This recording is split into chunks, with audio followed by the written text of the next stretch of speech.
Hi guys, welcome back sa ating channel, Josam Engineering and Construction Services. Isa po kaming construction company na gumagawa ng vlog para po makapagbigay inspire sa inyo ang aming mga project.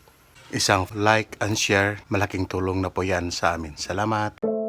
Josam Engineering and Construction Service. Quality sa project, yan ang aming business. Tara na pakinggan mo. Sa bawat plano may pangarap, Diyos ang engineering hindi lang sapat. Mula pundasyon hanggang bobong, kalidad at tibay ang laging tugon ng kumbay. Hi guys, kasalukuyan po tayong bumibiyahe guys at papunta tayo ngayon ng Iligan City. May bagong project tayo doon guys, Asia Link Finance Corporation po yung ating bagong project doon. So meron tayong i-renovate na commercial space. So interior design ang ating gagawin. Sana po subaybayan nyo po yung aming bagong project na ito dito po sa Iligan City. So ito po yung Asia Link Finance Corporation. Sana po samahan nyo kami hanggang sa matapos namin yung aming proyektong ito. So yun po guys, nandito na po tayo sa area guys. Yung ating mga trabante nagsisimula na pong maglatag ng mga frame para po sa kisame. Kasama ko po nang pumunta dito yung electrician. So yung electrician din po, inaantay din po ng mga karpentero kasi po hindi po nila pwedeng lagyan ng kisame hanggat sa hindi makapaglatag ng wire yung mga electrician.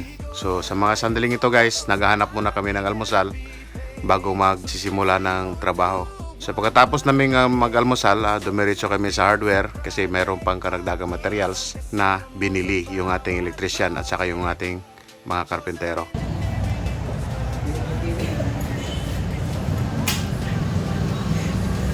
Nyloner. Nylon, kaya may nyloner. Wala yung nyloner. Ano papili? Nylon. Oh, nylon na rin. Tinils. Tiring po. Na may tinils mo? Tiring. Tinils dito. Ala, tuod. Wala yung tinas na rin. Ay, ko pa rin po kami. So ito po guys, pabalik na kami doon sa ating location, sa ating trabaho. Naghahanap po sila ng tinels. Pero dito po sa Iligan City ay walang binebentang tinels. So gumagamit po kasi kami ng tinels guys para po sa pag-install ng kisame. So, ito na, nakabalik na tayo dito sa location guys. Nagsimula nang bumanat yung ating electrician. Sinusukat-sukat na po yung kanilang paglalatagan ng mga wirings. So habang gumagawa yung electrician, sumasabay na rin gumawa yung ating mga karpentero.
So yun po yung ating bagong project guys dito po sa Iligan City. So sana po samahan nyo kami hanggang sa matapos namin ito guys. Pansamantala ako magpapaalam sa inyo. Bye bye na po. So para sa future ng proyekto Diyos sa engineering and construction Building dreams with fashion Sa bawat hollow block at simento Kasama mo kami sa bawat yugto